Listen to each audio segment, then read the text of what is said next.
I am so incredibly lonely.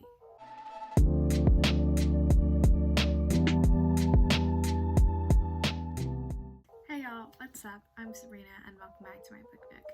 First off, I changed tapestries and I added something above me right now. It's a paper star lantern and I just sort of felt like redecorating the side of my room, and also my mom said she got bad vibes from my last tapestry, so and the paper lantern above me has fallen down twice, so there's like a 50% chance it might fall down and hit me during this video.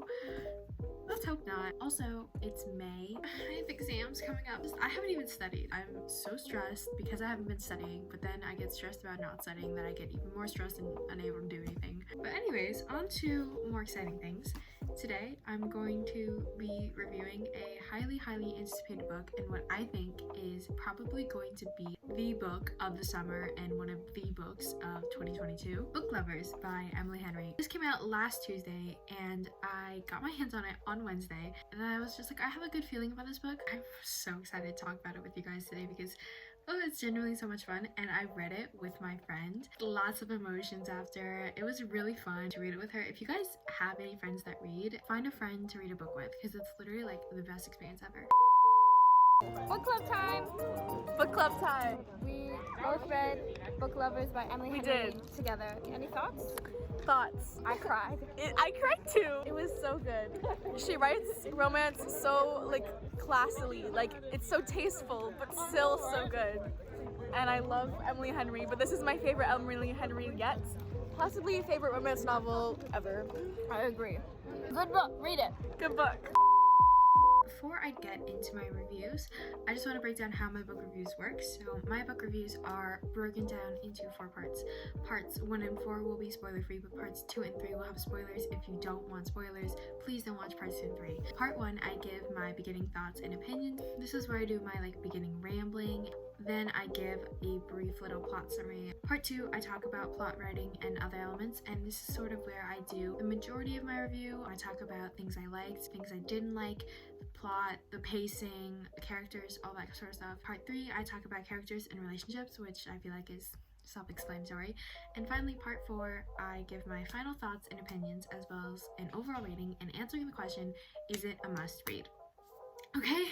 Okay, great. So let's get into the review now. Part 1, beginning thoughts and opinions. So like I said, this was one of the most anticipated books of the year, and I have to say, well, I love it now and I was excited to get it. There was some part of me that was still kind of hesitant because I've read both of Emily Henry's other books, which is People We Meet on Vacation and Beach Read, and while I thought they were good, that's it. I thought they were good. I didn't think they were extraordinary or super bad. I just thought they were good, solid romance books. But this book, you guys, this book is everything you could possibly want in a rom-com book. It got me screaming, kicking my feet, crying, laughing, smiling like a maniac while reading it. It is so good. It is exactly what I've been looking for when I say I want a good, cheesy rom-com book that's actually funny, that actually has good characters, that actually has a relationship you want to root for. And I actually also finished it in one sitting, which is kind of impressive because I've been in a reading slump. Okay, so for a brief little plot summary of the book follows Nora Stevens, who is a literary agent, as she travels with her sister Libby to Sunshine Falls, North Carolina from New York City for the summer.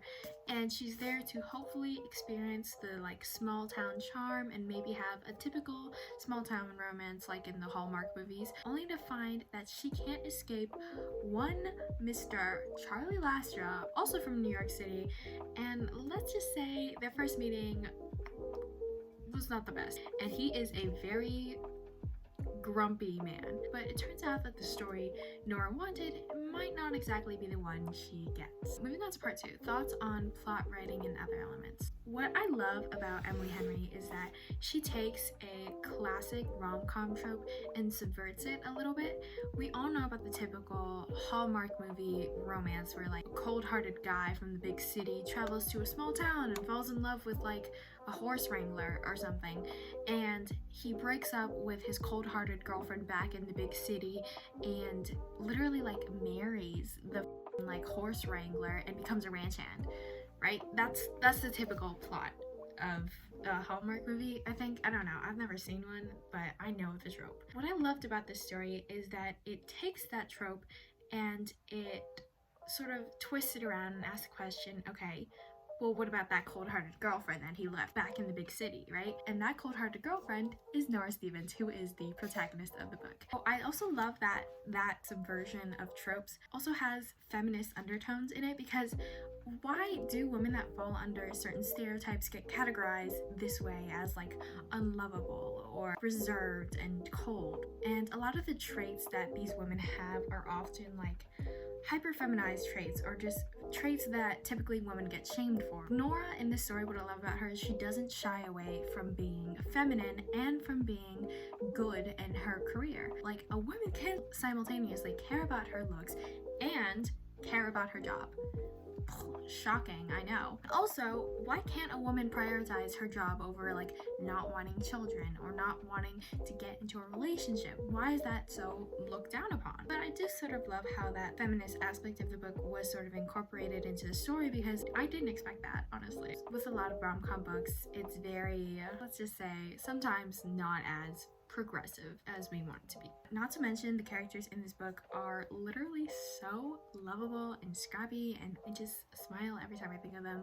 I think the writing was also like absolutely hilarious, and I really love the writing in this book specifically because as much as I love the classic cheesy rom-com book that uplifts your spirit, but I also like it whenever people make fun of said trope. And out of all Emily Henry books, I think this one is definitely the funniest in my opinion, and also the best. However, I will say I haven't read Beach Read in like over a year though, so I don't know how I would feel about it now, but I did read People Meet on Vacation recently, and so yeah, I can definitely say this is the best Emily Henry book by far.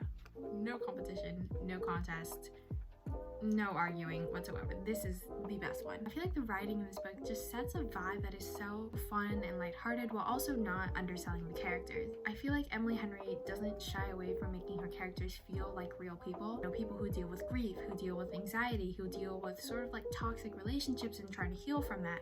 I feel like often with romance books, there's too much emphasis on the romance part of it. You know, we never get to see the characters grow together or just separately. In a typical romance book, it's these two characters meet in the story because they are meant to fall in love, like that is the point. But Emily Henry books, it sort of feels like these two characters already had plenty going for them. They just happened to meet one another and fall in love. They exist beyond their infatuation for each other, which I really appreciate. I think Emily Henry does a wonderful job of separating her characters from not solely being together for the point of a romance book. Does that make sense? I don't think that makes sense. Anyways, I admit though, I think the pacing was a little bit off in this book. If I have the information right, Nora and Charlie only met once 2 years ago for like the main story, and then so like 2 years later they're both in Sunshine Falls. She's in the cafe, she sees him, and she just like emails him out of the blue after not talking to him for 2 years, and we're just sort of supposed to believe that they can immediately strike up this like budding little friendship slash situationship they have going on. Because like I'm confused, did they talk at all during the 2 years that they didn't see each other? Because I know he like moved into where she worked, but that's it. That part just felt odd to me, because if they haven't talked during the last few years, like why would he suddenly respond to her email so fast and like flirt with her? That's like my only criticism of the book though. I do think that the overall story did feel like a little bit rushed, because all the events in this book are supposed to take place within like 3 weeks to a month, I think. But I think that that was sort of like genius, because that pacing was intentionally rushed so that the story would accidentally fall into the small town romance trope that they were making fun of. I don't think the book entirely abandons this Hallmark small town romance trope, rather again subverts it so that it seems like it's accidentally falling into the trope. Nora falls in love with a guy from a small town, only it turns out it's Charlie Lastrip because he grew up there. It's just clever little ways that this book presents itself. I love it so much. And also, even though the book is like very, very funny and lighthearted, it still has that emotional punch when it's needed. Like, I'm gonna admit to you guys, when Nora admitted that she needed Charlie after he opened up about not feeling needed, I shed a tear. And actually, fun fact, I cried after reading this book because of how lonely I was and felt. Like, I'm not kidding. The romance was so good that I literally cried into my pillow because I haven't experienced that type of romance yet, and it makes me really sad. And I think that's the downside of consuming too much romance media. It sets my expectations way too high and makes me really sad that I can't have any of that, or I haven't had any of it yet. But it's fine. It's fine. I've got time, guys. I've got so much time. Don't know why I'm snapping. Okay, so moving on to part 3, characters and relationships. So starting off with Miss Nora Stevens, we love her. Okay, she is like a girl boss, but unironically, but like, even though it's unironic, she makes it cool. Again, what I love about Nora is that she's super feminine and she doesn't shy away from being super feminine. And like, when a woman says that she cares about how she looks, she gets called superficial, and then when she doesn't care about how she looks, she's called a pick-me, and it's just, oh. Anyways, I also thought it was really interesting how much Nora like idolized her mom, who was implied to not always be the best mother, which was like a layer I didn't really expect from this type of book, which was how often grief can warp our past perceptions of people.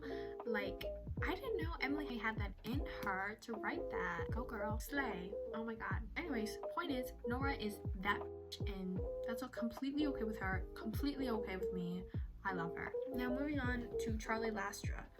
I'm gonna be honest, I was picturing Charlie as like sort of a mix between Timothée Chalamet and Logan Lerman, but like with lip fillers. Seriously, how many times does Nora have to mention how plump and full his lips were?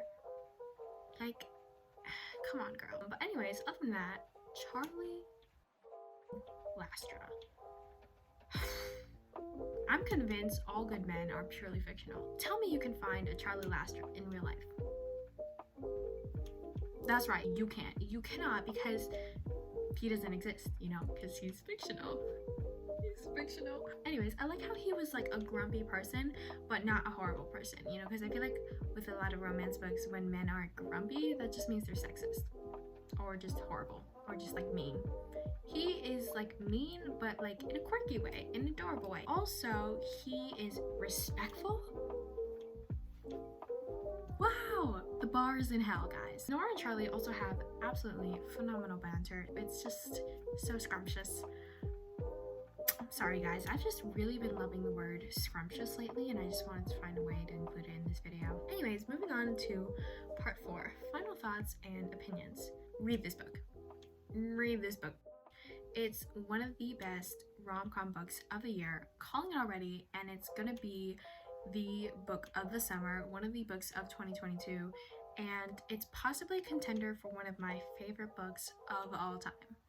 That's how good it was. Now, I currently don't have a 5th favorite book, so I'm looking for a new one, and I'm like seriously considering this one, even though I just read it like a couple days ago, and it's really new, and I haven't even had like a lot of time to connect with it. It's possibly going all the way up on that list. Emily Henry is a master at writing witty banter with fleshed out characters and realistic relationships that are still heart-stoppingly romantic, however in a more subtle way.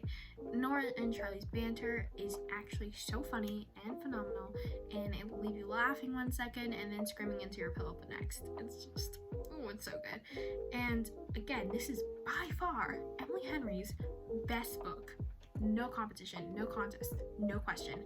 Her best book. Overall, I rated the book 5 out of 5 stars because, like, of course I did. I might have had like a little bit of issue with the pacing, as I felt it rushed in some points, but like that criticism doesn't even matter. It's inconsequential. It's un poco. Doesn't matter. Is it a must read? What do you think? If you haven't already gotten it, literally exit this video, drive to your nearest Barnes & Noble, pick it up, come back home and read it. You have to read it. Like, it's not even, is it a must read? It's like, you must read it. It's not a question. You must read it. Hold on. I just want to clarify, if you get super high expectations and get let down because of this video, please don't blame me, because here's my advice. Never, ever, ever, ever, ever go into a book with high expectations. If you do, you will only be let down. So my advice is to go into every book with super duper low expectations so you can never be let down. Okay? So with all that being said, now I'm done. That is all I have to say on this book. if you watched this entire video, thank you so much for watching. If you liked it, give it a thumbs up. If you didn't, don't. If you really hated it, give it a thumbs down. Subscribe. Only if you want to, though. No pressure. Yeah, okay, again, thank you so much for watching, and I'll see you next time. Bye!